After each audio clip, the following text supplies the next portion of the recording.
I played him too many minutes. But just trying to find guys that will at least go out there and compete, play hard, and try to give ourselves a chance. But he's able to go out there and get 27 points, 11 rebounds, 4 assists. He competed. He played hard. You are Locked On Fantasy Basketball, your daily podcast on fantasy basketball. Part of the Locked On Podcast Network. Your team every day.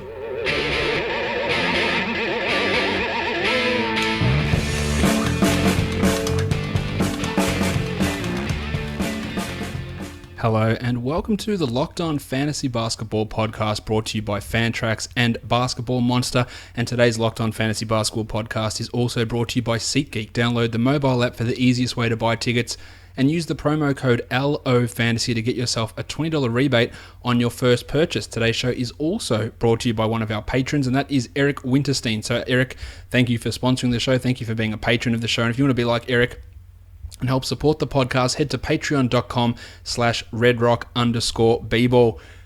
My name is Josh Lloyd, and you can find me on Twitter, coincidentally, at redrock_bball. So I do suggest that you follow me there if you're so inclined for any sorts of basketball and non-basketball related musings. We are here to talk about Monday's action in the NBA. We're going to preview Tuesday's action, and if you're one of those people who dislikes me ranting about coaches, I suggest that when we get to the Denver Nuggets game, or even maybe a little bit earlier, you might want to skip forward a couple of minutes because some very, very odd things happening in Denver. But I will get to that very shortly. Let's get to it. Okay, let's get to it. Let's start with the monstrous line of the night, and of course, it is DeMarcus Cousins of the Sacramento Kings. Boogie was Boogie, really. This is just who he is these days, putting up big numbers basically every time he goes out there. 31 and 16 for Boog, 2 triples, 5 assists, but also 2 steals, also 3 blocks. And for Boogie Cousins, a 12 of 21 night is very efficient. A 5 of 7 night from the line is also very efficient. And he is putting up a ridiculous 27 and 12 this season, and his numbers are hurt. 27 and 12 in the last 2 weeks. For the year, he's at 28 and 11. His overall ranking is hurt by his inefficiencies, and that's why just going by ranking alone never tells the full story. If you're in a situation where you're punting efficiency numbers, then his numbers rise ridiculously because he's averaging 28 and 11. He's over a triple one. He's at 1.7 threes, 1.3 steals, and 1.5 blocks. You say the downside is that he's at 45 from the field and 75 from the line, but they're not huge deficits. They're deficity enough that you need to make up for them, but they're not massive drop-offs. They're not completely irredeemable percentages, and I think you'll take that. He comes in ranked 15th for the year in 8 category leagues. He's a higher option than that to me in head-to-head leagues. He's a top 10 sort of guy in head-to-head leagues, and he just continues to put up numbers, and he's actually going at a higher rate this year than what he did last season. Same minutes, but we're talking 1.5 extra points, a little bit less in the rebounding, but more blocks, more triples, hitting his triples at 37% this season. Really some big numbers from Boog this year, and look, he's going to get suspended at some point. There's no doubt that that's happening. I believe he picked up a technical today, then when asked about it afterwards, said, I can assure you it won't be the last. That's a paraphrase. So he is going to get suspended. I believe it's his 9th tech for the year. He will miss a game at some point. But that I don't care. He will miss a game. It's not like he's getting suspended for 2 weeks because of technicals. There will be one game missed. Hopefully it comes in April when the playoffs are done, and that's when he misses games. That's generally when it comes, and that's when your fantasy playoffs are over. So DeMarcus Cousins, he is the monstrous line of the night. Now it's time for me to tell you a little about today's sponsor, and that is SeatGeek. The NBA season, we're a third of the way through the season, if you can believe that. SeatGeek's the smartest. It's the easiest way to find tickets for the games that you want to see up close and in person. There's nothing like being at the games for the biggest plays of the year. You can get in there, cheer your team on, heckle opposition for all I care. And with SeatGeek, it's never been easier to get those seats that you want, but get them at great value. The best deals on every ticket, you find them at SeatGeek. Wherever you want to sit, down low, courtside, middle, upper bowl, wherever it is, SeatGeek has you covered. And the best thing is it's easy. You have an app on your phone, a few little presses of the screen, and you can be getting tickets to any event, whether it's basketball, whether it's hockey. You might want to go see football. You might want to go see a show. You might want to go see a concert. SeatGeek has you covered for all that. With SeatGeek, you always get the best deal on every ticket because SeatGeek price compares for you by searching multiple ticket sites. The prices can vary depending on what site you're on, but SeatGeek aggregates all of that together and gives you the lowest available price. And they also help point it out on the site. So you see the tickets highlighted in green, it'll tell you this is a good deal. In red, awful deal. So you probably want to steer away from those ones. Every ticket on SeatGeek is graded based on a value, and it's very easy to tell what the good tickets are. Plus, every ticket you buy on SeatGeek is backed by their 100% guarantee. And best of all listeners to this podcast get a $20 rebate off their first SeatGeek purchase. To get your $20 rebate, this is important. Download the SeatGeek app, go to the settings tab and click add a promo code. The promo code you want to add is LO Fantasy. Locked on Fantasy. LO Fantasy. Enter that code, and then when you do, SeatGeek will send you a $20 rebate after you've made your first ticket purchase. Download the SeatGeek app and enter the promo code LO Fantasy today. Let's talk waiver wire line of the night. Didn't really ever think I'd be talking about Dorian Finney-Smith as an award winner for the season, but I guess here we are. He has been a monster surprise for the Dallas Mavericks, undrafted but playing a key role, and he was huge again here. 13 points, 9 rebounds, but it's the details, the low volume stats that really gets it going here. 3 triples, 3 assists, 2 steals, 2 blocks, 5 of 9 from the field. And you might say, okay, that's one game. Well, it's not one game, because over the last week, Dorian Finney-Smith is the 40th ranked player.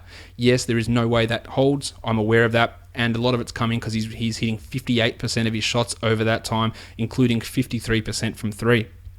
But he's also getting 1.3 blocks. He's also getting a steal a game, 6 rebounds, 11 points, and 2 triples. These are ridiculously valuable numbers. He is getting this extra run because we don't have JJ Barea, we don't have Dirk, we don't have Andrew Bogut. When those guys come back, it's going to cut into what Finney-Smith can do. He's played 30 minutes a game over the last 4. But look, it has been really good, and this was a great performance. But if we go back over the last 2 weeks, he's played 28 minutes a night, so still a big load outside the top 150, averaging 7 points, 4 rebounds, half a steal, half a block. So the numbers, look, they're clearly inflated at the moment, putting up huge numbers, but he was in a pretty big role last week as well, and he wasn't able to do this sort of stuff. So his defense is really fantastic for a rookie, and the praise coming from Rick Carlisle has been effusive in terms of what he's been able to do. Defensively, that doesn't always translate to fantasy, though it has over this last week with these defensive numbers coming, but I don't think that I would trust this 100%. Sure, if you're in a 14-team league, there's no doubt that you want to go and grab him. But as I mentioned, the next 2 weeks or so, when the Mavericks could realistically get Barea, Bogut, and Dirk all back, they may not, but they could. Finney-Smith is going to not see 30 minutes a night. He might see 20, he might see 17 minutes a night. And then you want nothing to do with him in 12-team leagues. Could he retain a role over Justin Anderson? Probably. Anderson seems to be in the doghouse. Could he retain a role over Dwight Powell? Potentially. They do play different positions, but that could be something they do because they put Harrison Barnes into the backup 4 spot instead of Powell, and the pencil plays more at the 3 with Finney-Smith there. They could do that sort of stuff. So yeah, he could get some of those minutes and maybe maintain a 22-minute a night role, but I don't think that he's keeping top 50 value. I actually, not that I don't think, I am bloody sure that he is not keeping top 50 value moving forward. So there's going to be a mad rush on Finney-Smith. What I would do, if I am in a 14-team league, I'll grab him, sure. If I'm in a 12-team league, I guess it depends on who I'm dropping, but I'm going to be more interested to see who the person that picks him up drops. Who do they drop? Because you have to have Dorian Finney-Smith, and maybe it works out. I just don't see him getting regular minutes over Darren Williams, Wes Matthews, Harrison Barnes, Dirk Nowitzki, Andrew Bogut, JJ Barea. They're the Mavs' top 6 guys. He's not getting minutes over those 6 guys, I don't believe. And that's going to mean his value is muted and limited to probably the next 2 weeks. So the person that goes out and says, I have to have Finney-Smith, I have to have DFS, who do they drop? Are they one of the idiots that dropped Nikola Jokic earlier in the season? Do they drop a player of that caliber? Probably not. But could they? Sure. So that's what I want to have a look at. I want to see who the player that gets dropped for Finney-Smith is. If I've got some garbage on my roster, hello Kenneth Fareed, I would be okay just taking it and just using it as a short-term stream option for Finney-Smith. But I also believe that this last week he is playing well above himself. Of course he is. He's shooting 58%. He's getting over a steal and a block and hitting 2 triples. This is just not the sort of player that he's going to be long term. But absolutely no issue with grabbing him.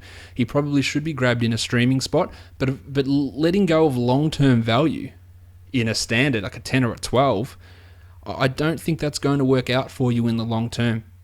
It goes back to my standard sort of procedure. Who is ahead of these guys? Can they have long-term value? Well, Barnes, Matthews, Barea, and then potentially Curry, Anderson, Powell.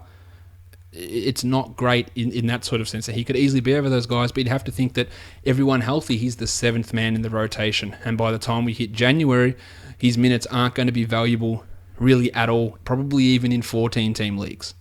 Don't let me totally dissuade you from grabbing him. Just want to point out the longevity, the potential longevity, and what's happening with him at the moment that's causing the ranking to look extraordinarily inflated. And these are all the things that you need to look at before going out and making a dumb move or making a dumb drop that's going to end up costing you by the time you get to Christmas and you go, who's this Finney Smith dickhead on my team? Like, what was the point of me having him? So that's just something that you do need to consider. So consider it. Now, if you want to hear about Finney Smith, I suggest you listen to Locked On Mavericks with Mike Marshall and Jake Kemp. They'll have all the info from a huge win from the Mavericks, from DFS, from the other players on this team, like the pencil, Wes Matthews' recent hot form, Darren Williams' play, and the fact that not the Nuggets, we'll talk about them in a sec, the fact that the Mavericks put in one of their best performances of this season. So Locked On Mavericks is, of course, part of the Locked On Podcast Network, your team every day, and Mike and Jake do a great job on Locked On Mavericks. I do listen to that quite often, so check out those guys, and they'll have all the inside word on Dorian Finney-Smith. Now, this is probably the time, if you don't want to hear me rant about coaches, just fast forward a bit. I don't know how long I'm going to speak for. I'll probably speak for a couple of minutes, and I've seen people on Reddit leave the comments, I hate it when he talks about the coaches, he doesn't know what he's talking about, and he talks like he knows. That's fine. Just fast forward this bit. Just fast forward it. Because we're going to talk Young Gun of the Night.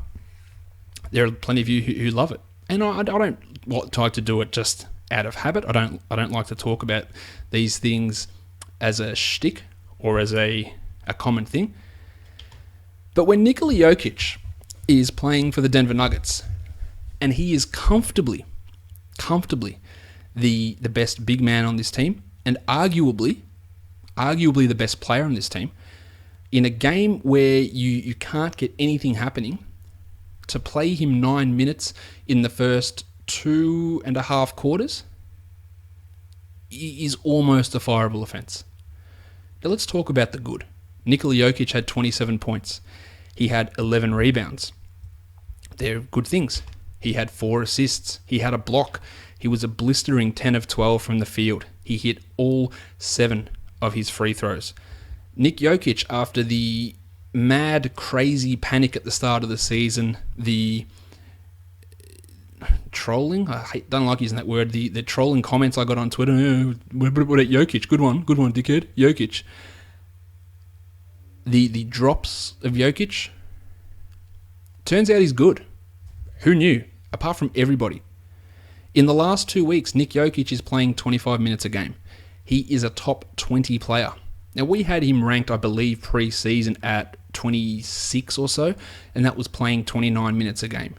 So recently, he's actually outperforming that, which was probably a ballsy prediction we had. And we thought there's no way they can't give him 29 minutes a game because he is this good. He had an historic rookie season. And I understand that they wanted to use him as a power forward to start the year, and it crushed his confidence, it crushed his output, and it was worth doing. They also did it incorrectly because they should have never had a situation where he wasn't on the court, or that there wasn't him or Nurkic on the court, rather than playing them together and then leaving Kenneth Faried to play center. That was a huge mistake, just not giving Jokic any minutes at center whatsoever. It could have been done in a different way. Now that experiment's over, he's back to being the center, albeit he's the backup center on this team, which surely by the next game it changes. And even if it doesn't, I'm not bothered. But if he doesn't get 30 minutes a night, there's a problem. The problem is there is a problem, because in a situation where you are getting your pants pulled down, like Denver was against the worst team in the NBA, and there is one guy out there who is playing well, then you play them. Straightforward. You play them. You play them not just because everyone else is having a bad night, but you should be playing them anyway because they are your best player. They are one of the best young players in the NBA. They are one of the best young players in the history of the NBA. And normally I don't talk about the quote at the start of the show until I reveal it in my secret Marvel-style reveal later on. But Michael Malone had that quote at the start of the show, and I do want to clear up something, because what I think he was meaning by saying I played Jokic too many minutes is he meant he played him too many minutes in a row in the second half. And that's fair enough. Jokic played 17 consecutive minutes. He came in at the 5 minutes left in the third quarter and played the remainder of the game. But Michael, again, this is your fault, dickhead. The reason you played him so many minutes in a row is your fault. Darrell Arthur played those 4 minutes and couldn't keep going for the rest of the night with a knee issue, right? And in that first half, we saw no Ken Fareed whatsoever because he's bad. He's not a good player. He has value in certain situations, but he is not a good player. So we didn't see him at all. And then when they started the second half, no Arthur. They started Wilson Chandler at the 4. Fantastic. I love seeing Chandler at the 4. That's great. And then Nurkic comes off, and he's replaced by Kenneth Fareed. And that did it for me. That's it for me. When you do shit like that, Malone, that is as ludicrous as it can be. You were down a power forward, put Fareed in to replace Chandler as the power forward. There is literally no excuse for putting Fareed in as the backup center when Jokic is sitting on the back, fingering his asshole, waiting to come in. There's no excuse for it. None. So that quote that he had, I played him 2 minutes, it was, we think, he didn't clarify this, so this is me giving him the benefit of the doubt. We think it's him saying he played too many minutes in a row in the second half. But again, it is your fault, Malone, that you got into that situation, that you didn't stagger them and you're not playing them at the right time. But secondly, how tone deaf can you be when the groundswell of criticism from Nuggets fans, fantasy fans, like he gives a shit about fantasy fans, but in general, NBA fans, I'm sure there's criticisms or queries coming from the organization about why isn't Jokic playing. When that is one of the biggest storylines surrounding this entire team, you don't come out and say, I played him too many minutes when he played 26 minutes. If he played 42 minutes, I would say, you know what, probably not. The dude's 21 years old. I think he can handle 26 minutes. Clarify what you mean, and don't be so absolutely tone deaf to what is going on around you in that situation. That makes me question so many things about him as a coach, that you can be that oblivious to what is happening, that you would make a statement like that and then not qualify it, not explain it, and that's the best case scenario. As for Jokic, something has to change, because the rest of this team, they don't give a shit. Pretty much most of them, they're lazy. Jokic is going out and doing everything. On a per 36 basis, over the last 2 weeks, Nick Jokic is the number 1 ranked player. He is averaging 25.5 and 15 with 5 assists, 1.5 blocks, and 0.6 steals, and the steals are low. He can average more than that. He was at 1.6 steals per 36 last year. He is shooting 67, 88%, and he hasn't even hit any threes in that time. None. He can hit threes. He's hit none in the last 2 weeks. None. The minutes have to come. They have to. And again, I don't care if he starts, but Kenneth Fareed should not be playing at all. He should not be playing ahead of Jokic. He should not be playing ahead of Chandler. He should not be playing ahead of Juancho Hernan-Gomez. Nurkic shouldn't be playing ahead of Jokic either. But if he gets 27 to 30 a night, I'm okay with that. But the fact that it took him 17 consecutive minutes to get to 26 minutes is a blight on Malone's coaching capacity. I'll end this by saying, I hope you're glad that you held on to Jokic, because as good as he's been, it can actually get better. It can get a lot better. And the bold prediction I made at the start of the season, if this dude gets 32 minutes a night, he's going to be a top 15 player, probably a top 12 player. And you know what? We're pretty bloody close to it. He can get to there. He's really good. Just watch him play. Just watch him dictate everything that's happening offensively. He's got a lot of defensive flaws that do need work, but watch him dictate everything offensively, like literally everything. And him and Jamal Murray, poor man, those two working together, it is going to be pretty good. That takes me to the dud of the night. Ken Fareed. Still owned in 77% of leagues, so 77% of you don't understand this guy's terrible. 2 points. That's it. 2 points. He did nothing else. I understand that he got minutes. He got the big double-double in the last game, and people were scrambling to grab him because he's one of those players that is overrated. He is significantly overrated. He does anything. Man, let's grab Ken Fareed. Like, no, let's not. He played because Wilson Chandler didn't play. He played in this game because Darrell Arthur got hurt. Juancho's a better player than him. Nurkic is a better player than him, and Jokic is a better player than him. Fareed is just no good in this type of NBA. He's ranked outside the top 200 in the last 2 weeks, outside the top 100 from the season, and that's based on some ridiculous defensive numbers where he started things off, and unsurprisingly, that has fallen. There's no reason to hold Fareed anywhere, but Malone can really do anything. He could go back and say, let's start Fareed and play him 28. That would be ridiculous. But if everyone's healthy, this dude's not playing, and that's completely fair enough. He doesn't deserve to be playing and I know I feel like it's irrational hatred of Ken Fareed. I just don't think he's a good player. He should come to Australia. He can dominate the NBL down here. He doesn't need to be interfering with my boy Jokic. And that is it from my negativity. So I hope the ranting wasn't too bad. But Nuggets fans are asking a lot of questions, and it's a pretty embarrassing look, to be honest. The performance they put up, and then the not misappropriation, the non-clarification of a ridiculous quote is not ideal for a coach whose ass could be feeling fairly warm right about now. Don't know if it will be. He probably won't get fired, but you would have to think it's getting fairly toasty under there at this point. Let's move into the games now and talk about them in a bit of extra detail. The first one of those games is the Charlotte Hornets and the Indiana Pacers.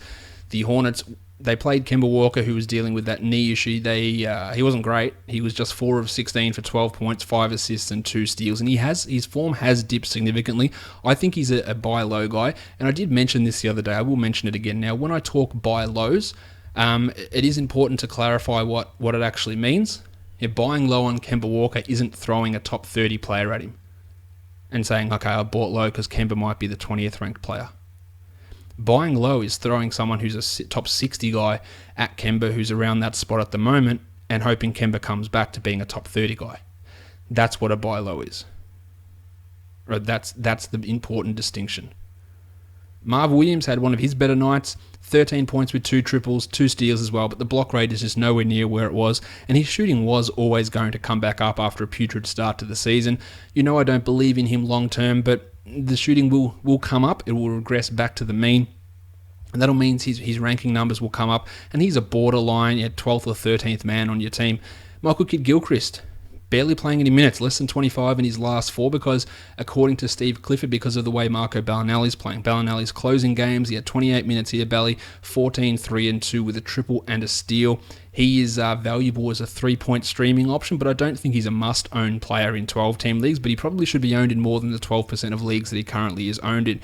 As for Kidd-Gilchrist, well, he did have 10 boards, 2 steals and 1 block, and if you own him, that's probably exactly why you wanted him. He actually took 9 shots, hit one of them, but he took 9, so he was getting involved and only had 6 points. So in 20 minutes, it's not a horrible line, but he's far from a must-own type of player. Batum had 13 and 10 with 4 triples, and Code Zeller got his 31 minutes and contributed again 8 and 7 with 2 blocks. He should be owned in more than the 42% of leagues that he is currently owned in. Frank Kaminsky is just really falling off here. 1 of 8 for 6 points in under 20 minutes for Frank the Tank. No real point holding him in 12-10 leagues, although I do believe he could overtake Marv at some point later in the year. For the Pacers, Miles, if it wasn't for Nick Jokic, Miles Turner was going to be young gunning it tonight. 34 minutes for Turner, 22 and 7, but 4 triples and 4 blocks is a ridiculous combination. I believe the stat was that it's been done 75 times in NBA history, which is not that much when you think about the amount of games. Well, you got 1,000 plus games every NBA season, and it's been done 75 times ever. So he put on a huge show here, Turner. He's going to be a top 20 player in the duration of his rookie contract. He will be a top 20 player. No doubt about that in my mind. Jeffy Teague, 16, 5, and 11. A good night for him. Always does well against Charlotte. Had been struggling since Paul George returned, but always seems to do well against Kemba, while Paulie George went 22, 5, and 3 with a steal and 3 triples there. Now, Monte Ellis was ruled out, and he is out for the next couple of games after that as well. So the little dog, Glenn Robinson III, he got the start. He played 33 minutes, but this is not the same situation as when Robinson started earlier on in the season when he was replacing Paul George. He now moves into Monte Ellis's I'm invisible on offense role. He took 2 shots. He hit one of them. It was a triple. He had 6 boards, but 1 steal and 3 blocks. So doing a lot of stuff defensively. He's just not going to touch the ball with Turner, Teague, and George there. So not an ad guy. Rod Stuckey's going to take on a bigger role, except he got injured. Now, it's just a knee contusion at this point, but Stuckey is a guy who's quite injury prone. He played 21 minutes and had 14, 4, and 4, and he would have been a great short-term ad in Monte Ellis's absence. So let's just wait to see what we hear. But Stuckey's going to have some, like I used him in DFS today, he's going to have some DFS value, and he's going to have some potential 12-team value while Ellis is out for the rest of the week. And holding on to Ellis was probably not the right thing to do even before this injury, and now you can move on and stream that spot in. CJ Miles had three threes and 2 blocks, a nice night from him with 11 points in 19 minutes, but he is a tough guy to deal with in 12-team leagues. The next game we'll take a look at is the Milwaukee Bucks, and they took on the Toronto Raptors. Giannis Antetokounmpo, 38 and 5, 3 steals, 13 of 23 from the field. A bit of a slow start from Giannis, but he had a pretty strong second half to sort of get the Bucks back into things until the Raptors blew them out. Jabari had his 27, and as is usual for Parker, not a lot else, just the 3 boards and a steal. And I believe I talked about this yesterday, or maybe a couple of days ago. The Jason Kidd, what are you doing with the center rotation happened again. John Henson's your starter. Well, he played 14 minutes. Of course he did. 7 and 2, still had his 3 blocks, and he is trending down in a significant way. And that would mean his backup would get big minutes. Oh, well, not quite. 16 minutes for Greg Monroe. Had 11 points. So when you look at their overall fantasy value, out of the top 4 players of Milwaukee, 2 of them were the centers, Henson and Monroe. So they were both putting up bloody good numbers. But Kidd doesn't feel that's in his wheelhouse to play the guys who are actually the good players. So, yeah, Jason Kidd is not a good coach. He really is not. Now, Monroe had 11 and 2 with a steal, and he's playing really well this season. He is a good player, and I've been very impressed with him. He is just being handled in a brutally bad way by Kidd. Henson is still a guy to own, but this is the way that happens. And you know, in a week's time, if we hear that Miles Plumlee's starting again and Henson's out of the rotation, I'll laugh. And I'll go, Kid, you're a dickhead. But I won't be surprised. I'll go, yep, this is just the shit that he pulls. So Miles Plumlee played. He played 3 minutes. So who played the other minutes at center? Well, it was Antetokounmpo. Of course it was. Why wouldn't you play your point guard at center? Tone Snell continues to be underwhelming, 8, 5, and 4. And Matthew Dellavedova, not the best shooting night from Delly. 2 points on 8 shots. Did have 10 assists, and his ability to get assists is what keeps him in standard league conversations. How about my boy Brogo? Well, he didn't shoot the ball that well, but he still played 23 minutes, had the 4 points on 1 of 6 shooting, but 2 rebounds, 2 assists, and 2 steals. He is an upside 12-team league guy, but more a 14 to 16-team league staple. I do own him in a 14-teamer. I don't think I got him in a 12. I might have him in a 12, but it's just let's see what happens. But again, any confidence you have in a coach by the name of Jason Kidd, it should be pretty limited. Mirza Teletovic and Michael Beasley split the minutes today, 4 and 8 for Mirza and 2 and 4 for Bees. Let's leave those guys for the deep leagues. And we had some second quarter Thon Maker, which is always exciting. 6 minutes for 3 and 3 for Thon. On the Raptors, DeRozan, he was putting up at one point a stat line where he was on about 16 points on 3 shots. He ended up with 30 points on 11 shots, which is crazy. 15 of 15 from the line and 7 of 11 from the field for 30 points with 3 rebounds and 3 assists. And Kyle Lowry continues to be unstoppable, basically. 18, 3 and 7 with 4 triples, hitting 57% of his threes. He is shooting threes at an unbelievably unsustainable rate. I mentioned this the other day that Kyle Lowry falls in a complete pile of shit by the end of the season. And you probably, when you get to April, if you play into April, last year he was outside the top 70. After the All-Star break, he was outside the top 20. And we're expecting even more regression for him moving forward because there's no way he continues to shoot 50+% from 3. So when that drops and the inevitable ass falls out of the rest of his game, it's going to be a messy finish. DeMarc Carroll really starting to look much better now.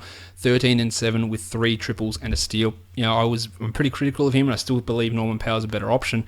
But you do have to own DeMarc at this point. And Corey Joseph dished 7 assists with 2 steals. He is normally a very, very low production guy. Jonas Valanciunas had 11 and 13, but only played 23 minutes. Just continues to be frustrating. This was a game where he should have dominated, and realistically, he did. He just didn't play enough. And despite how well Toronto is playing, Dwayne Casey makes some questionable decisions at times. And Bebe Nogueira had a steal and a block, 5 and 5. Not really a 12-team league guy. I do get questions, who do I drop to add Bebe?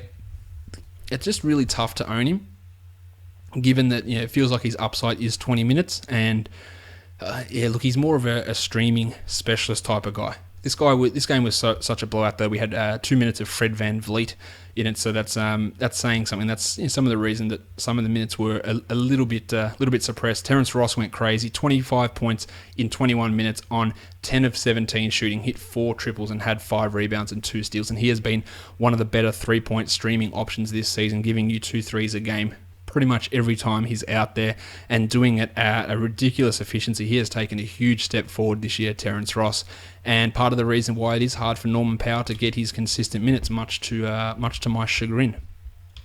Washington and Miami is a horrible loss for Washington. Horrible. That's because they're a horrible team, but just a terrible, terrible loss. 35 minutes to Brad Beal, so that's a positive. 29 points, 4 steals, 2 triples. A really nice, efficient night from Beal, while Johnny Wall went 36 and 8 with a triple one and 12 of 26 from the field in 38 minutes. How about Marcin Gortat? Well, the slowdown has happened already, and Mahinmi's not even back. 32 minutes for Gortat, 7 and 10 with a steal. Really going to be tough for you to sell high on him now. And seriously, by the time, if we get to February, he could easily be a guy that's not even a standard league player anymore. Kelly Oubre continues to get 20 plus minutes, had 24 here, wasn't quite as effective, 6 and 5 with a steal. Hard to be a 12-team league guy, I think, for him this season. He'll have occasional flashes, but it won't be consistent enough until something changes. Not a great Markieff night, 10, 5 and 3, still solid. And what is going on with Otto Porter? 37 minutes, 9 and 4, it took 7 shot attempts.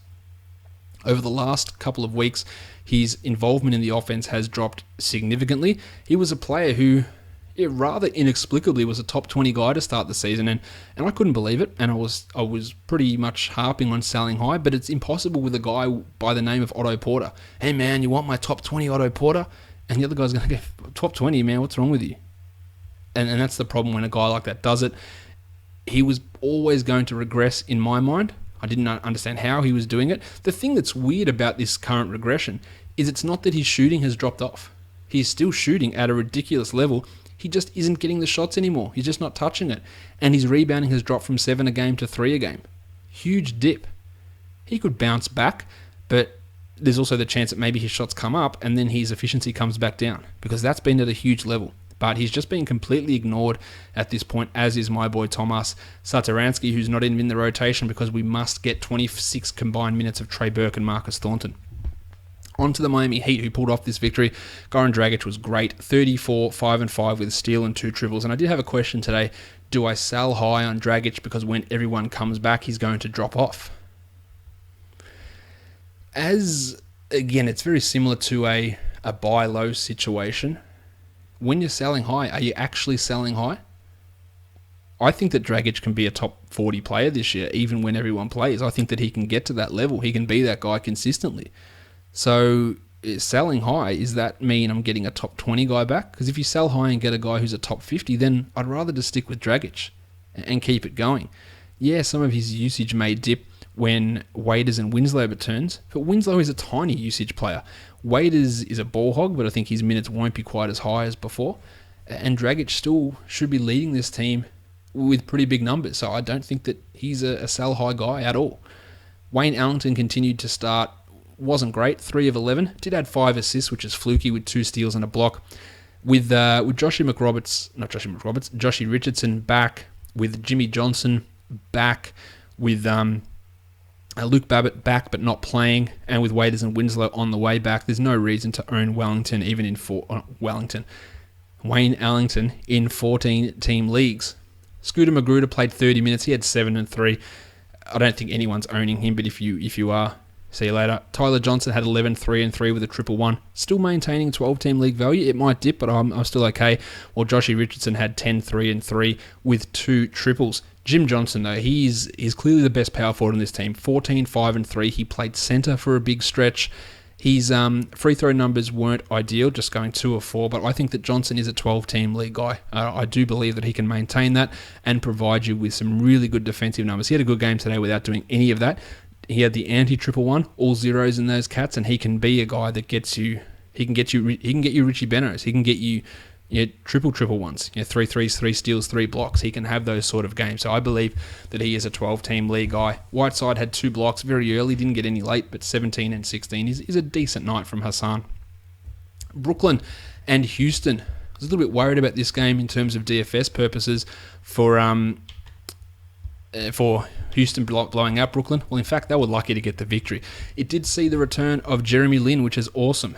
And he was awesome. 20 minutes for Lin off the bench, 10, 3 and 7 and a 111. You will absolutely take that. If anyone dropped him, and they did, because his ownership is 77%, please get your ass on that yesterday. He shouldn't be available in any leagues. He has got top 50 written all over him this season. Brookie Lopez grabbed 1 rebound with about 30 seconds left. Still had 26 points, 2 assists, 1 steal, 2 blocks, and was very impactful, but the rebounding numbers were not ideal. While another 4 steals for Trevor Booker, the absolute magician thief that is Trevor Booker, 10 and 13. His value, it doesn't look like it's going anywhere, which is a weird thing to say. Shawnee Kilpatrick's might, he only took 8 shot attempts, hit 6 of them, and ended up with 17 points. So really efficient. But with Lin back, he's going to crater a little bit. And Rondé Hollis-Jefferson only played 15 minutes, so that's a concern. But this does show how high his fantasy value can be. 11 and 5 with 2 steals on 3 of 4 shooting. And you might say, that's a shit line, Josh. And well, it's not shit. It's if he did that over the course of the season on those percentages, then he'd be a guy that's inside the top 70. The thing is, he probably won't do that, but he can get steals and rebounds in limited minutes. We'd love him to play 28 a night, but we just don't know exactly how Atkinson is going to run this. Isaiah Whitehead was red hot too, 6 of 8 from the field. In fact, the whole Brooklyn Nets team shot 53% from the field. Whitehead went 13, 2 and 5, but you can kiss his ass goodbye in any standard formats. And Joey Harris went down to 22 minutes, including a late key bucket that almost got them the victory. Harris's playing time is going to dwindle. Also good to see my boy Karis LeVert had to have 7 points, including 2 triples. That dude is going to be a player. And just after I talked up Bojan Bogdanovic, his consistency's here now. He's giving us consistent numbers. The upside's not there. Well, he goes out and scores 7 in 22 points just to show me that leopards don't change their spots, I think is the saying that people say. Onto the Rockets, Jim Harden, 36, 8 and 11 with 4 triples and 2 steals. Thank you. That is very nice. And Eric Gordon, that is 10 straight games for Gordon with at least 3 3-pointers. 24 points here, 6 triples.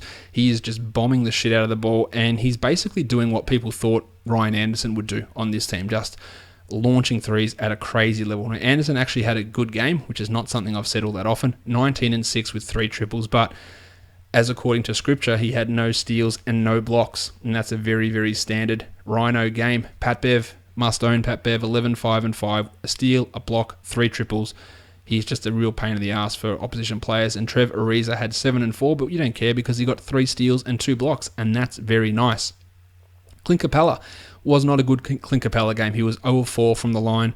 He did have 8 and 6 in his 19 minutes, but the fact that he got 19 minutes is a worry. He had foul trouble. He had 4 fouls, and that limited him. He was playing really, really well. Now, defensively, he was struggling a lot with Brook Lopez, but it's not like Nene was faring any better. In fact, Nene was probably faring worse. But I got the question today, is Clint Capella in the drop zone? No, he's not. No, he's not. He might be, in your mind, and go ahead and drop him, and I'll grab him straight away. I'm not... I am confused with D'Antoni limiting him this way when basically anyone you talk to that watches the Rockets a lot, just says how good this guy has been, how good he is, how much he unlocks a lot of what James Harden does, what the offense does, and what the defense does. So the nights when he gets limited is quite frustrating, but no way is he a drop guy. Not a chance. Nene put up a nice night, 12 and 6, with 2 steals in that 25 minutes for Nene. But yeah, it's Nene. Let's look at the rest of Denver and Dallas. I've already talked about 3 key players of this game. We need to talk Manny Mudiay, who had his best game, and it feels like forever. 31 minutes for Mudiay, 17, 2 and 3, hit 3 triples, had a steal and a block, and was actually 50% from the field. Far and away his best game, and that limited Jameer Nelson to just 17 minutes. Now, Mike Malone said he's going to go point guard by committee, because why wouldn't you want a young team that's not winning anything? Why wouldn't you develop 35-year-old Jameer Nelson? We don't actually know what point guard by committee means, because when you say by committee, you probably don't give your starter 31 minutes, which is just normal rotation. So it's really hard to decipher anything that Malone says, because he will say things and then do the complete opposite. We know Mudiay's struggles. We know his percentage issues. We know the fact that he'd barely played the last few games. If he was dropped, and he was rightfully dropped, and I dropped him myself, I believe, I would be okay taking that speculative ad and seeing how they run things. But there's always risk, because he can hurt you in certain areas. I loved what Jamal Murray did, 15, 6, and 4. Him and Jokic are a ridiculous combination. I'd love to see more of that work together. I don't have confidence in it happening moving forward, but lots of people will disagree with me. He is a significantly better player than Will Barton, almost already. Barton is not good, and this is the sort of shit that he pulls. 33 minutes for Barton, 5 points on 2 of 12 shooting. He is as streaky as they come. He'd been relied upon for massive minutes, and it's not something I ever can get behind. But again, it's not about what I want. It's about what I see the coaches doing. But Barton is losing out. When Gaz Harris returns, which hopefully, fingers crossed, is this week, he's losing minutes. When Murray, eventually they just say, we can't not play this kid, then Will Barton is losing minutes. Murray had 15, 6, and 4 and looked good. One show, Hernan Gomez, love this kid, 19 minutes for one show, 4 and 3, a steal and a block, an absolute monster on defense, which Ken Fareed might want to take a page out of his book. Not out of his boat, that's not how that phrase works. Yusuf Nurkic was bad, 4 and 6 in his 18 minutes, and that's fine. 18 minutes is probably where he should be at this point in his career. He's starting, and the team gets blown away every time these starters are out there, basically, so that's a reason to make the change. But he shouldn't be playing any more minutes than this. He's okay to own, but I wouldn't be making it a priority. Wilson Chandler, not a great night, just the 2 points in 23 minutes, and I have been mentioning him as a guy that I did think would regress. I didn't think he'd play 23 minutes and have 2 points, but the regression may have started with Wilson. Let's look at the Mavericks. Wes Matthews, tip of my hat, he's been fantastic recently. 25 and 4 with 5 triples and 2 steals. While my boy Salah Mejri, I have hyped him up a little bit, and this is why. 7 and 8 with a steal and 4 blocks in 22 minutes. Hit all 3 of his shots, and when he stays on the court, the numbers will come. This is what he does. He's a decent short-term ad, probably more a 14-team leaguer, but you could absolutely do it in a 12-team league and go, if he's going to be 25 minutes, I'm getting multiple blocks, I'm getting rebounds, I'm getting high-efficiency scoring, and he'll even get his hands on some balls. Giggity! And get some steals.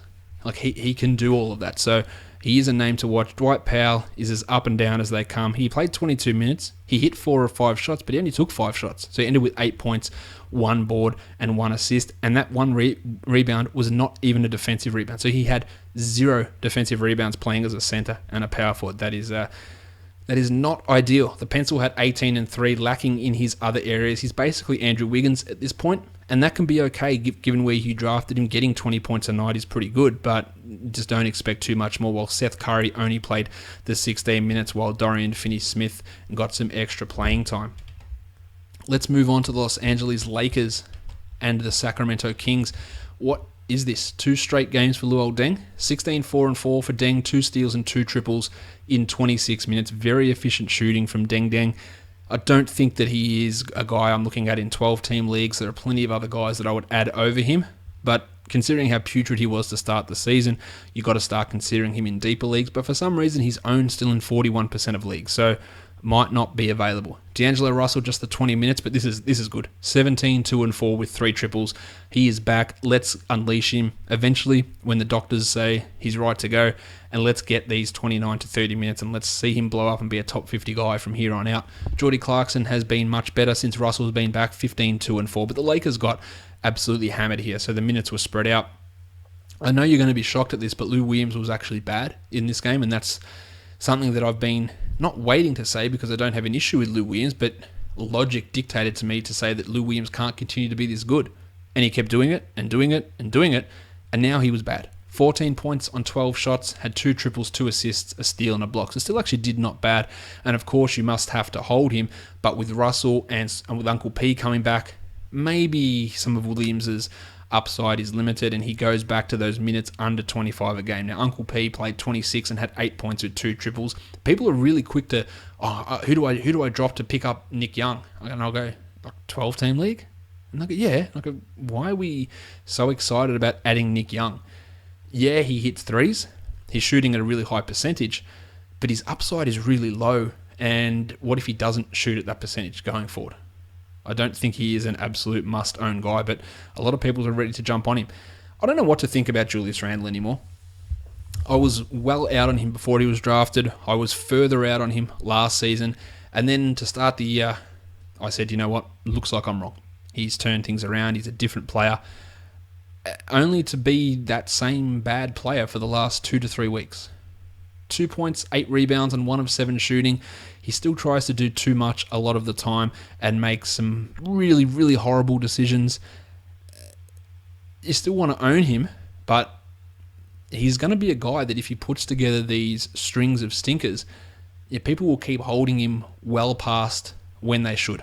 Speaking of holding when you shouldn't, Brandon Ingram, no reason for him anymore. 5-5 in 26 minutes. If you're looking for a roto stash for February and after that, fine. It's just not happening before then because he's just not quite good enough to rack up stats. The Kings, Costa Koufos, of course he did. 10-7 for Koufos in 32 minutes with 3 steals and a block. Let's chalk that one up to being a fluke. Now the Kings had now the Kings. Yeah, as the game starts, about 5-10 minutes into the game, it's announced. Oh, by the way, Matt Barnes not dressed, not playing. Like, cool. That would have been nice to know beforehand. But he didn't play. He was resting. I think the thing that was probably happening is he was getting arrested, and we don't know how that's going to happen. I think that any Matt Barnes shares you have can be just casually transferred over to Omri Caspi, because Caspi played another 30 minutes here. Now, I've been talking about Caspi for probably the last 4 to 5 days. He had 13, 6, and 3. And with Ben McLemore leaving the game with a quad contusion, with Rudy Gay leaving the game with a hip issue, and neither guy being able to return, you have to add Rudy Gay. No, you don't. That's the wrong player. You have to add Omri Caspi. You have to add him. He's got to be added in every single 14-team league. He has to be added in pretty much every 12-team league. He can be a top 70 guy in the short term, and he can consistently be a top 100 player. The minutes had been trending up, the performances had been trending up, and now the real big opportunity has opened up for Omri. I think you got to add him. The other guy who started with Ben McLemore out, who started the second half, it was Garrett Temple. It wasn't the sack of shit that used to be Aaron Aflalo. So Temple had 16 points. He didn't do a huge amount else, but this is what Garrett Temple does. 7 of 8 shooting. He'll have a night where you go, man, Garrett Temple scored 16 points. Like, what is going on? Oh, he shot the ball completely out of his ass. Cool. And then he'll do it again. You go, what is going on? Garrett Temple, man, who's this guy? And then he'll go through a string of 5 games where he scores 4 points in each of them. This is what Temple does. He is not a guy that I think that you should be looking at in 12-team leagues, but in anything deeper, feel free to give it a Temple run. Ty Lawson played 26 minutes, went 8, 6, and 5, and added 4 steals. That's nice, but Ty will leave you for the deeper leagues. And Darren Collison, 20 points with 4 triples and 4 assists. Still not reaching his peak. He's got a fair distance to go, but he's still producing some solid numbers until he gets to that level. But he still does have some upside. The last game of the night was a good game. Portland and the Clippers. Dame Lillard, 24, 5 and 8, 4 triples, a steal and a block. Huge. CJ McCollum, 25, 5 and 3 on 17 shots with 2 triples. Huge. But it was Mason Plumlee that was the hugest. 34 minutes for Mace, 18, 7 and 6, 1 steal, 5 blocks. This dude just produces. It sometimes is hard for him to get enough playing time, which bothers the shit out of me. But he is comfortably their best center, and of course, you know that he needs to be owned. Now, Al-Farouq Aminu was doubtful until about 15 minutes before the game. Then it's, oh, sorry guys, upgraded to probable. Oh, sorry again, starting. Like, what? That is confusing to me, because the games before when he came back, we're just going to play you 18 off the bench. And now in this one, we don't think you'll play. Oh, sorry, switcheroo, actually starting. It didn't really matter because he only played 21 minutes, had 10, 4 and 2 with 2 triples. I do believe he's a 12-team league guy, so go and see if he's available. If you own Kenneth Faried and Al-Farouq Aminu's around, please make that switch. Like, stop the podcast, go and do it, come back and listen, and then curse me later on when it doesn't work out. Evan Turner had a big game. He's still not an ideal player, but 15, 4 and 6 is a good return from Turner, while Mo Harkless has been really putrid since coming back from this ankle sprain. 6 and 6 in 32 minutes with a steal. I am still holding him, but he doesn't have as long a leash as some of my other players that I am fans of. Eddie Davis back to the bench, 14 minutes for Eddie. Any value with him is done, and he took 1 shot. He had 7 points, took 1 shot and missed it, so all 7 of his points came from the free throw line. On to the Clippers. Chrissy Paul, crazy again. 21, 5 and 14, 2 steals and 3 triples, and Blake was back going 26, 12 and 6 with a block in 40 minutes. Basically, Blake Griffin was Nikola Jokic. He just played 14 more minutes. JJ Redick had 19 points and didn't do a lot else in his 28 minutes. No Austin Rivers, so Ray Felton took his role. 10 points for Ray. He has been really good the last 2 years, and I've been a critic of Felton in the past.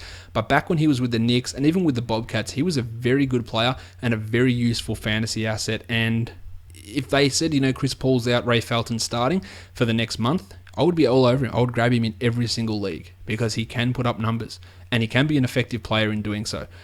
Jamal Crawford had 14 in 23 minutes, and Luke Marmute, another 2 triples. I believe he's hitting 42% of his corner threes this year, which is crazy for a guy who not only can't shoot, but would never shoot, and he's adding an extra bit to this team. Not much else. Actually, that's not true, because DeAndre Jordan had 3 steals and 3 blocks and hit 3 of his 4 free throws. So a good night from DeAndre Jordan in that regard. All right. Let's take a quick break, and then we'll be back to preview the 6 games for a DFS point of view that are coming up on Tuesday.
Peeps, we're back. Let's talk. I don't know why I said peeps. I don't think I've ever said that word out loud in my life. I apologise for that use of young person vernacular. Let's talk perfect DFS. Let's talk FanDuel first. Jeffy Teague at 36.5 and Jamal Murray at 29.2. At shooting guard, it was the big guns here. Giannis Antetokounmpo 53.1 and Jimmy Harden at 62.1. The small forwards, if you went cheap at small forward, it worked out for you perfectly.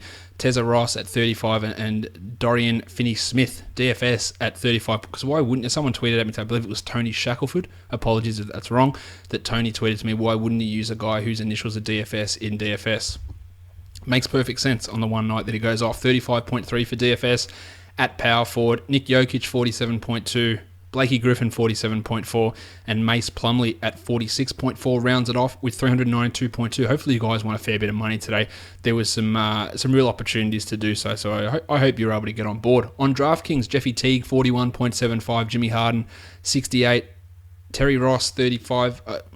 I just got confused there because I was just thinking to myself that Raptors Twitter calls him Terry, and I love it. Terry Ross, 37.25. Boog had 67. Nick Jokic had 49.75. Ty Lawson had 29. DFS with 37.75. And Mace Plumlee, 47.25. For a total of 377.75 points.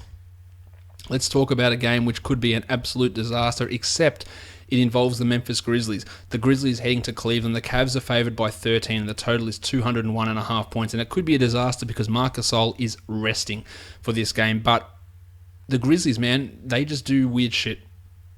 It's going to be tough for them to do it here against Cleveland, but you can never write them off. Now, at this point, we don't know who starts. The Grizzlies game notes lists Deontay Davis as the starter. You're going to see more Davis, more Zebo, more Jarrell Martin, more JaMychal Green. They're the guys who are going to get a bump with Marc Gasol out. So there's numerous ways that you can attack this. Now, of course, my computer for that game has frozen. Actually, it's frozen for all of them, so that's awesome. So while I was trying to get this stuff sorted out, my computer said, "Nah, Josh, why would we get it all ready for you?" So what I'm going to do, I'm going to pause this show at the moment while I get this shit sorted out, so you don't have to sit through me doing nothing, and then I'll be back in a sec.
All right, guys, we're back in business now. Sorry about that slight delay as I try to deal with technical difficulties on a live show is never ideal. Let's talk about this first game now. That is the Memphis Grizzlies and the Cleveland Cavaliers. Is that what? And now it's stuffed up on me again. How good's technology? It's good at times, but when you think it's right and then you leave the screen and come back and it disappears on you, that is never an ideal situation. All right, where are we? It won't be long. Well, let's talk point guards in this one. Let's start with Kyrie. I can easily talk about his game because he's in for an interesting matchup against Andy Harrison and Tone Douglas. He's priced at $7,000. He has done fairly well against Memphis in the past, and some of that has been with Mike Conley. He's been a little bit down, though, in his form lately, Kyrie. He's at 28 points over the last 3 games, which is clearly not an ideal amount, but it's not 100% horrible. There's some value you can have from looking at Kyrie at that price point. I think he's an okay guy to consider. The other point guards here, Harrison and Douglas, really hard to use either one. Now, Andy Harrison did have 25 points in 35 minutes in the last game, so that's impressive, but he also had a game before that where he did struggle to really get on the board. The matchup's positive for both those guys. If they were under 4,000, I'd like them a little bit more in a tournament situation. But in cash, I really think it's impossible to rely upon either Andy Harrison or Tone Douglas. At shooting guard, Junior Smythe, J.R. Smith at 3,500. Well, he's averaging 10 points over the last 5. At some point, he has to put up a big performance. I just don't really have any understanding of when that's going to happen, because it's felt like it's been such a long time between drinks, between us having a big J.R. Smith game, that it's really hard to predict it. He's a consideration in a tournament, no doubt about that, because he could go off, he could give you 35, and that could be the difference. But in cash, of course, you've got no reason to rely upon him. 5,100 for Tone Allen, I think, is a pretty good price. There is the potential of a return for Vince Carter. Now, we did hear that Jim Ennis is out until next week. Still no update on Chandler Parsons. This is close to that initial 2-week time frame. Actually, the 2-week time frame ends this week. We haven't heard when he is coming back from that bone bruise, so I'd think that we'll be looking at next week for Parsons as well. If Vince Carter returns, maybe that impacts Tone Allen a bit, but with how important he is and what he's been doing for this team, I don't think that there's going to be too much of a drop-off in what Allen does. Now, some of his usage will go down, but he's averaging 29 points over the last 5 games at 5,100, and I'm absolutely okay, and especially with Marc Gasol out, he's going to have to take on some extra usage here as well. So I think that Tone Allen is definitely a consideration.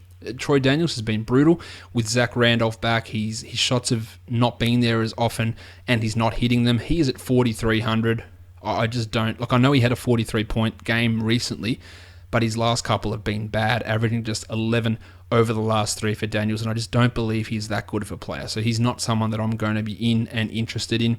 Iman Shumpert, who's been playing very well at 3,800. He did have a 26-pointer in the last game, shooting the ball really well. He does have some interest at 3,800, but I reckon I'll probably go in a different direction. Let's talk small forwards. LeBron James is at 10,000, and it looks like he's got a real chance to dominate, but what if they just shut up shop early? That's the risk with James. I think in a tournament, he could easily go for 50. In fact, he's averaging 57 over the last 3 games, which is obviously impressive. But will he get enough playing time? Will he have to go as balls out in this game as what he would have in other ones? It's debatable. It's possibly unlikely. But if the Grizzlies keep it close, which we've seen them do in extraordinary circumstances, then yeah, you're going to have to get a big LeBron performance.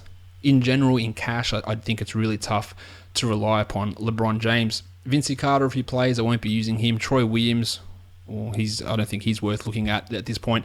Neither is Dick Jefferson or Michael Dunleavy. Power forwards, Zebo should get a bump. He's at 5,700, so this is one of the only times where I look at Zebo and go, yeah, maybe. He's going to have to play some center with Gasol out, get a few extra minutes there, and that could result in Zebo having a 30-pointer, and at 5,700, I don't mind that. I think his floor is significantly bumped up in this situation with Gasol out, so I do like Zebo at 5,700. JaMychal Green at 5,500 has been playing really well, averaging 31 in his last 5 games. He is absolutely someone that you should be looking at. He should take on some extra usage as well, grab some extra boards, maybe even have some extra chance at some block shots. On the other side, Kev Love is at $8,000. The Grizzlies have been restricting power forwards to a degree. I don't love him at $8,000 on FanDuel. I like him a bit more on some of the other sites at a cheaper price, but I'm not really that keen on him on FanDuel, especially with the blowout risk associated there, whereas Channing Frye at 3,600 just hasn't really got back into the groove since returning recently. Now, the options that you can look at on the Grizzlies, Jarrell Martin is one of those guys. as is Deontay Davis. 3,600 for Jarrell, 3,500 for Deontay. I think Deontay is the better player. And again, he's listed as the starter, but it doesn't necessarily mean that he's going to play more minutes than what Jarrell does. Both guys are really good tournament options and really interesting tournament options at that salary, especially given they're going to see likely an increased role. How much of that role happens, we don't know, and that's what makes them really tough guys to really look at in cash. The only centre that's on the board in this game is Tristan Thompson. He gets a reprieve. Centres going up against Marc Gasol don't do anything normally, but now we don't have that issue. So $5,000 for Tristan Thompson. I really like it in cash. I think that Tristan Thompson should be looking at a double-digit rebound game. He should be able to get high efficiency scoring, maybe even block a couple of shots, and should feel pretty confident about himself getting 25 fantasy points here. So at $5,000, I'm here for Tristan Thompson to put up a pretty interesting game. Let's go on to the next one, and that is the Orlando Magic and the Atlanta Hawks. No spread release for this one yet because the Orlando big men, both Nick Vucevic and Bismack Biyombo, are listed as questionable. We don't know if they will play, and Kent Bazemore is questionable for Atlanta. If both Vuce and Biyombo are out, it's going to mean Aaron Gordon, Jeff Green, Steve Zimmerman, or Arinze Onwuaku will get a slight bump. Onwuaku or Zimmerman, you won't really care to use. It's going to be Gordon, Jeffy Green, Serge Ibaka, who get the biggest boost, and maybe some Damian Rudej, but I don't think we'll be looking at using Rudej anywhere. It also could result in some more minutes on the wing to, say, a Mario Hezonja, maybe, or Jody Meeks, as they push Evan Fournier up to the 3 as Green and Gordon move on and play the 4, and Ibaka plays the 5, sort of like a domino effect, basically. Let's talk point guards in this game. I don't mind DJ Augustine on a 6-game slate as a starting point guard at 3,900, who's got the ability to heat up and hit a bunch of threes. At 3,900, when you know you can get a guy that can give you 25, not consistently and not reliably, but he could easily get out there and say, shit, he's gotten hot.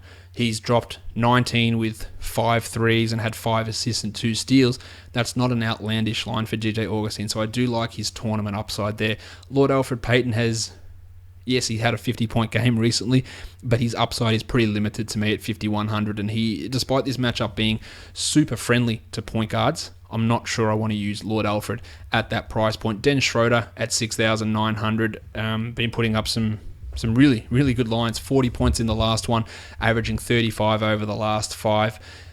I think he's fine to use. I don't think he's a high upside guy necessarily, but I think he's a relatively low floor player, which is something that, if I had said it at the start of the season, you probably would have laughed me out of the podcast and saying that Schroeder is a high floor type of player, because he is really, you're not carrying this team, but one of the more consistent players that's currently on this Atlanta Hawks team. Let's look at the shooting guards. Evan Fournier at 5,500. He dropped 40 in the last game. I think if we see Vooch out especially, you're going to have a lot of offensive load fall onto Fournier's shoulders. So at 5,500, I absolutely think he is worth investing in. Kyle Korver's played 30-plus minutes the last couple of games. He's got 20 points, which at 3,700 is fine. How high is his upside at this point? I don't think it's all that high. His highest score in the last 5 is just 22 points. So, you know what, in cash, I don't 100% hate it, but there is zero chance you will find Kyle Korver in any of my lineups. Jody Meeks at 35, as I mentioned earlier.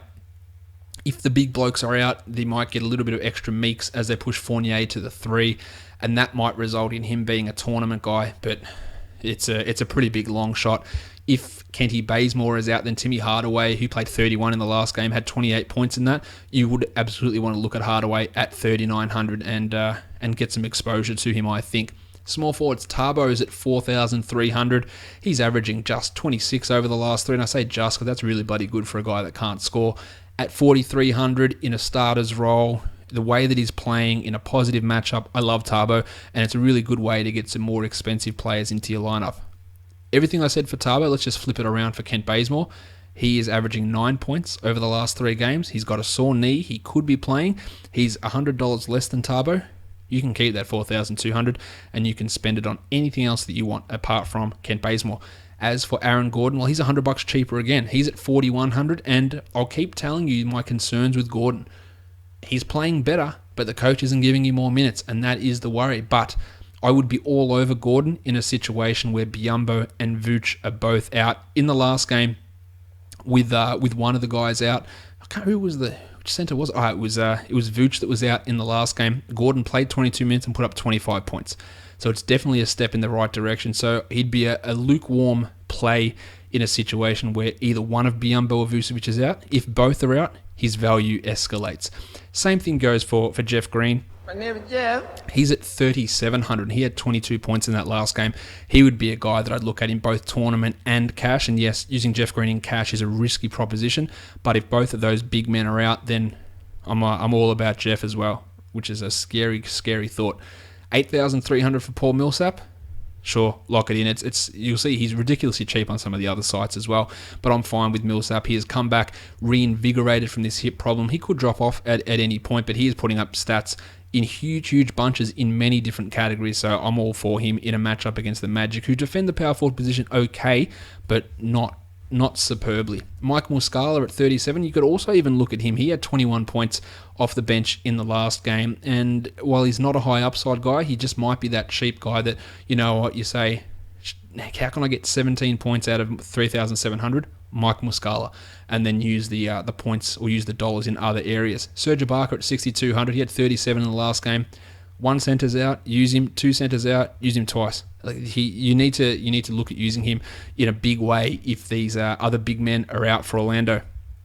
At center, Dwighty Howard at 7,600. I think it's an okay matchup for Dwight anyway, but you throw in the extra fact that both of these centers might be out, and the fact that he's playing against Orlando, I think this could be a really big Dwight performance. So I'm definitely okay to look at Dwight and say, you know what, we're looking at 35 plus here.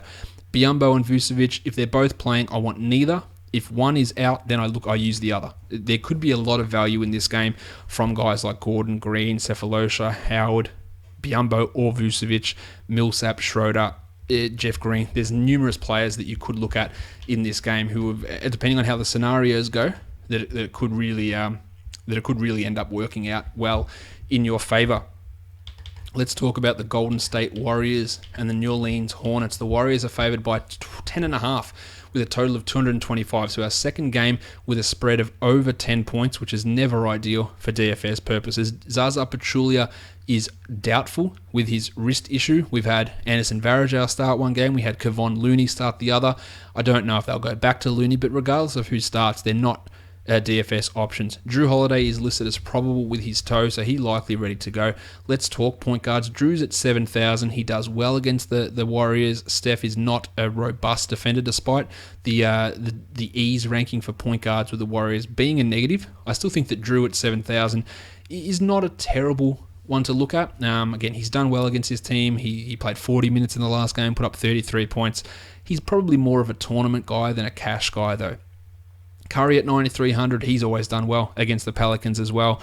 Only averaging 38 over the last 5, which obviously doesn't cut it at 9,300, but he could really get them back going, especially after a sluggish weekend for the Warriors. So I'm okay with Steph at 9,300. I think there is some value in using him. Timmy Frazier had his 55-point triple-double on the weekend. Subsequently, his salary has risen by $700, and at $5,600 for a guy that is playing off the bench, and in the 2 games off the bench, he played 16 minutes and he played 38 minutes. That sort of uncertainty makes me go, you know what? I have absolutely no exposure to Tim Frazier. I could maybe look at it in a tournament setting, but 5,600 is just too expensive for a guy that's the production is as up and down as what his is. At shooting guard, Klay Thompson at 6,600. With the way that Klay is playing at the moment, you really can only look to roster him in GPPs. He's as up and down as they come. In fact, over the last 5 games, he's had an 11-point night and a 64-point night. That is the definition of high ceiling, low floor. And that's basically how Klay's season has gone, especially over the last 2 weeks. Etuan Moore was back in the last game, played 20 minutes, 22 minutes, had only 11 points, and at 4,000, I don't want anything to do with him. While Reggie Williams chucked in a 22-point performance at minimum salary. Recently signed Reggie Williams. I think it's going to be hard for him to replicate that, so he's probably a pass. Langston Galloway with the guys back in the backcourt is going to be tough to use, and Bud Hield. I don't think I need to really say that it's going to be tough for you to consider using Buddy Hield, despite him having a price tag at $3,700 and being considered a starter at this point. Not going to happen. Small forwards. Solly Hill, He's starting, he's playing minutes, he's at $3,600, but that still doesn't mean that you want to invest in him. Whereas Kevin Durant, pretty much whatever I said for Steph Curry can go for Kevin. He's at $10,000. Underwhelming with only 38-point average across the last three. You want 46, 48, 50 plus from Durant. This is a real chance for him to do it though, so I'm fine with using him. If you don't want to go with LeBron, if you think that game's going to be more of a massacre than this one, the Cavs-Memphis one, then you spend your $10,000 on Durant. I don't think there's any issue with that at all. Andre Iguodala's at $3,800. He had 21 in the last game, which is good, but that's just not what Iggy's been doing this year, so I think he's really tough to put into a DFS lineup. Power forward, Draymond's dropped by $400, now to $7,800. It's a good matchup against Anthony Davis. I think he's okay to use. I don't think he's a strong play, but in certain situations he is. As for Davis, he's dropped by $300. He's at $11,900. He's had a really poor December, shooting under 40% from the field with a PER of under 20 in December. DFS, it hasn't been quite as poor, but still averaging just 48.5 over the last five and at almost $12,000. It is really tough. He has had a history of really blowing up against Golden State, so I'm okay with using him. Probably getting a little tough to use in cash with his fluctuations with what he's doing, but still doesn't mean that I'm totally steering away from him. If Kevon Looney starts at $3,500, I don't think we care because he had 8 points in his last start. He's just not going to get enough touches. Dave West, the other power forward. Shake Diallo is the one we might want to look at. He's at $3,600. He is the owner of a 36-point performance in his the game 2 games ago, which was a huge night from him, obviously. But how realistic is that? It's probably unrealistic, but getting that out of a 3,600 performer whose ownership would have been ridiculously low could be what tips you over the edge. And we've seen his ability to put up stats. And if Alvin Gentry goes back to it and says, well, these other guys are crap, Ajinça and Ashik, and let's get 25 out of Diallo, then you could be laughing. It's obviously a situation for multiple lineup people. Really tough for me to say, let's just do it in your one lineup and hope it comes off, because I just don't think it will. The centers, it's not looking great. Alexei Ajinça, JaVale McGee, Andy Varejao, Omer Ashik. If you play a center from this game, you've got more faith in them than what I do. Let's move on to the next game now, and that is Minnesota and Chicago. Tom Thibodeau back to the United Center. The Bulls are favored by 7, and the total is 208.5. Nemanja Bjelica is questionable with a sore right ankle. If you don't think that Tibbs is going to be grinding his players into dust to get the result against Chicago, then you don't know Tibbs. So I think we could be seeing some big minutes for some of these Timberwolves players. Let's start with the point guards. Rajon Rondo at $6,000. He's got a really good history against Minnesota. He's been down lately. This is a biggish game, so I could expect Rondo, or I could think that Rondo is going to put up a pretty big performance. Not necessarily a good one on the court, but a good fantasy performance. So I think that he is definitely worth looking at and one of the better mid-price point guards on the market. Rick Rubio at $5,300. He's done historically well against Chicago. He just hasn't had Tom Thibodeau coaching him all that time. $5,300 for Rubio. Feels a little bit expensive. Definitely don't want to use it in cash. And in a tournament, you might look at it, but I'm not confident at all. Of course, I have limited confidence in Chris Dunn and Isaiah Cannon. Zachary Levine at shooting guard. He's at $6,200. He is putting up some good numbers, some solid numbers. I'm not sure how high his upside is, but I feel like his floor is pretty high. So I think he's a solid cash guy with some decent tournament upside. I like him. Whereas Dwayne Wade at $7,300 has been putting up great numbers. All overweight at $7,300. I think there's great value in him. In fact, his lowest score in his last 5 has been 33 points, and it's not like the Timberwolves have been stingy this season.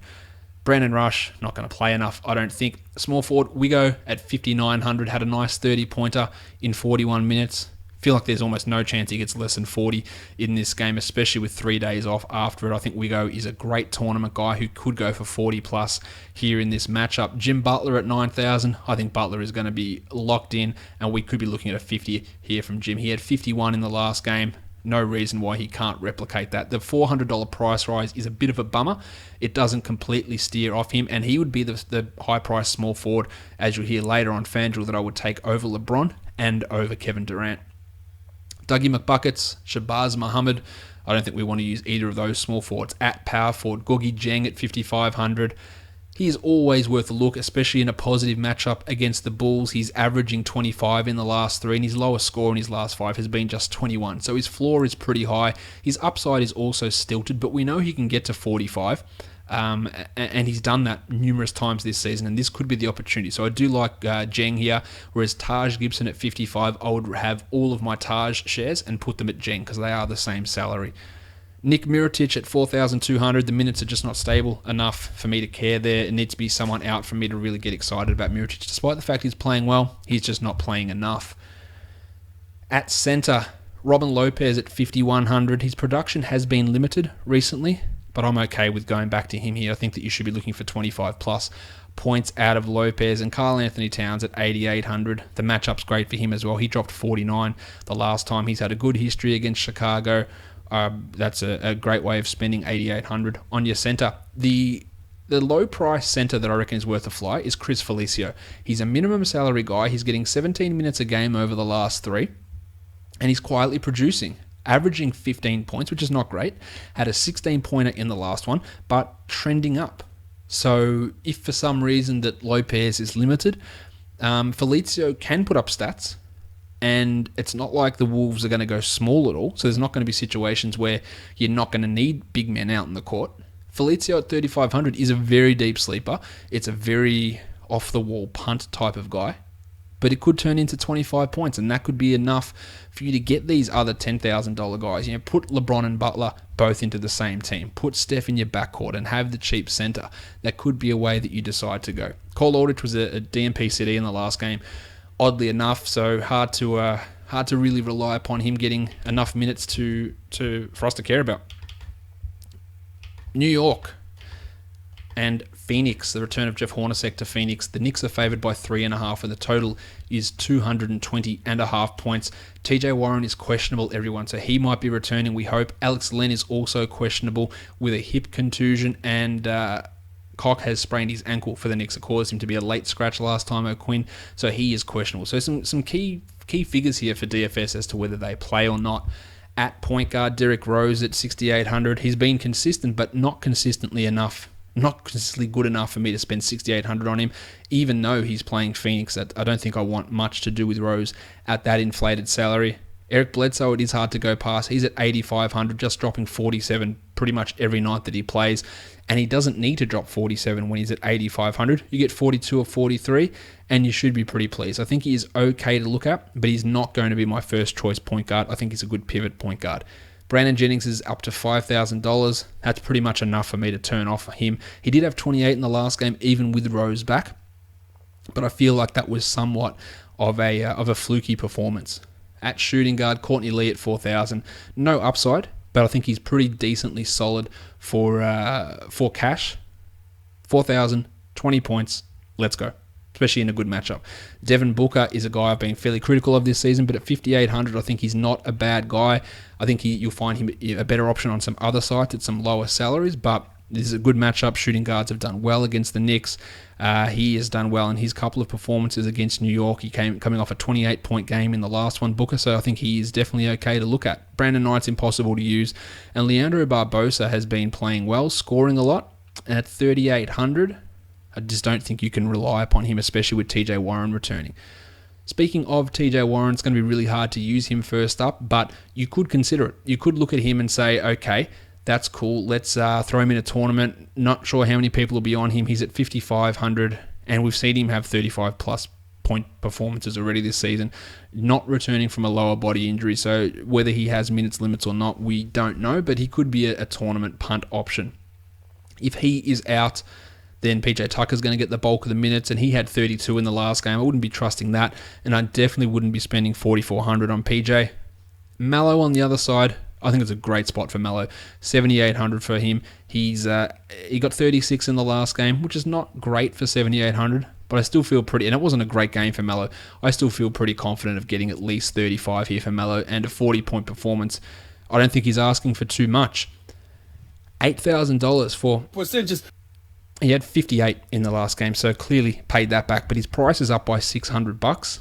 8,000 is making it tough for me. I reckon he's probably a fade at that price. Alex Len at 4,800. Well, we don't know if he's playing. We don't know how much he'll play. We don't know what Earl Watson can do. He had a 41-point game in the last 5 games. He's also had an 8-point game in the same amount of minutes. So he's very variable in terms of what he does. At 4,800 in a tournament, maybe that's about it.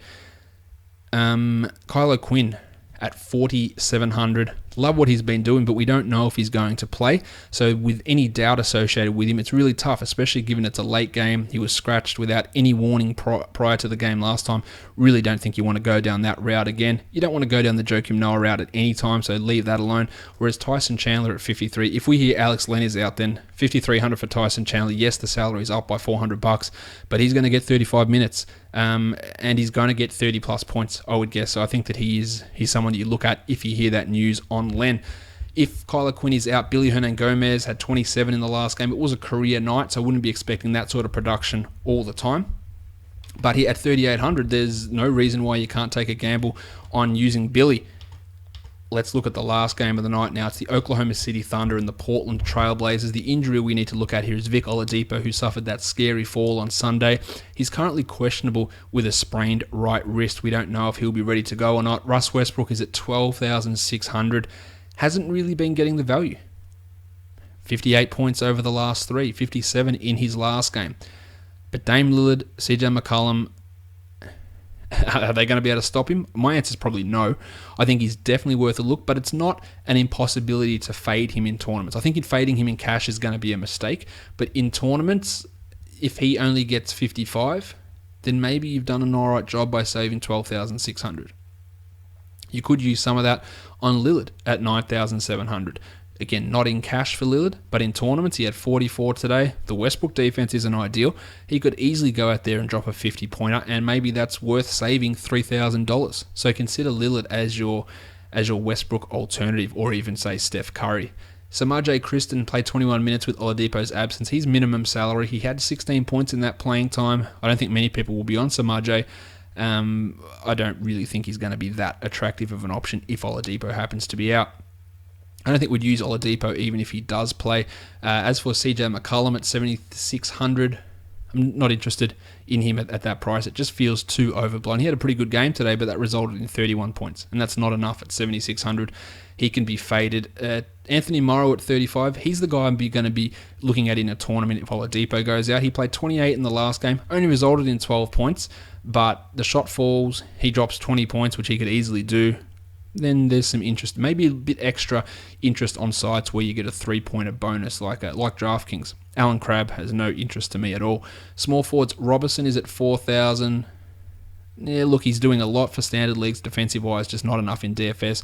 Moe Harkless at 49, nothing good coming from him at the moment, unfortunately. And Evan Turner had 28 today. He's at 4,500. I don't really think I want to go back to the Evan Turner well. Let's talk power forwards. Enes Kanter is at 5,100. Really like him in this matchup, because it's the Blazers and the power forward center situation allows a ton of minutes.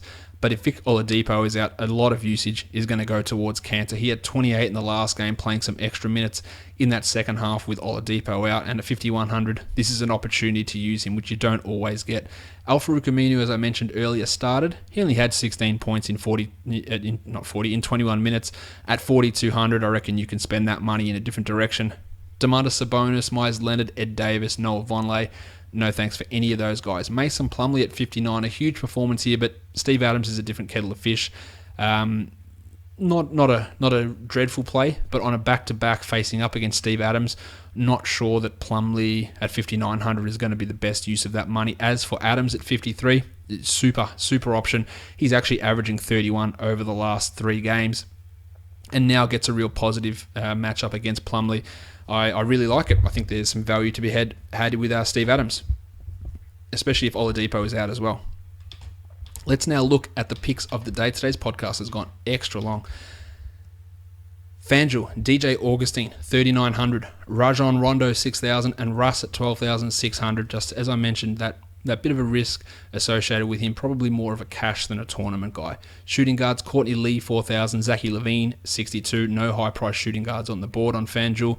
For the small forwards, Tarbo's at 43. Wigo is at 59. And Jim Butler at 9,000. For the power forwards, Jarrell Martin, 36. Ennis Cantor, 51. And Paulie Millsap, 83. And for the centres, Chris Felicio, 35. Robin Lopez, 51. And Carl Anthony Towns, 88. On DraftKings, DJ Augustine, 39, Rondo, 59, Steph, 84, shooting guards, Courtney Lee, 39, Devin Booker, 57, and Jim Butler, 87. Small forwards, Tarbo is 46, Mallow is 77, and LeBronald is 9,800 in that GPP, as I mentioned. Power forwards, Jarrell Martin, 3,000, Zebo, 51, and Townsy, 8,600, and centers, Ennis Cantor, 44, Dwighty Howard, 69, and Anthony Davis, 11,300. For all the Aussies, Moneyball, Andy Harrison at 3,700. I like that reduced salary there. Rajon Rondo at 58 and Steph at 85. At the shooting guard position, Tone Allen 42 and Devin Booker 54. Small forwards, Tarbo's 37. LeBron is at 93, which is a good price. And the power forwards, Jarrell Martin 35, Millsap 67, Tony Davis 11.4, and at centre, Tyson Chandler 41, Dwight Howard 62, and Karl Anthony Towns 85. Last one is Draft Stars. Point guard DJ Augustine 6,750, Rajon Rondo 11,150, and Curry 17,000. Shooting guards Tone Allen 73, Zach Levine 10,550, and Butler at 15,050.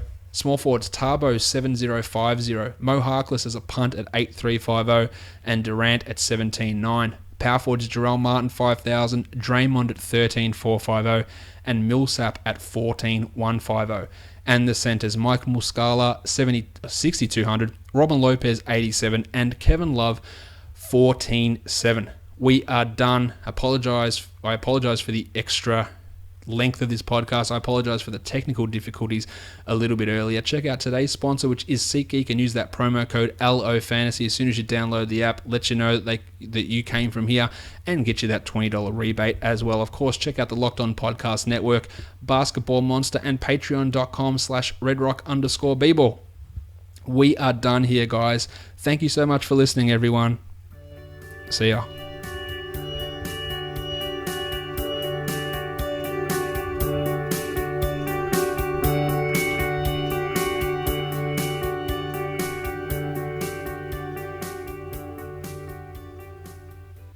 Michael Malone.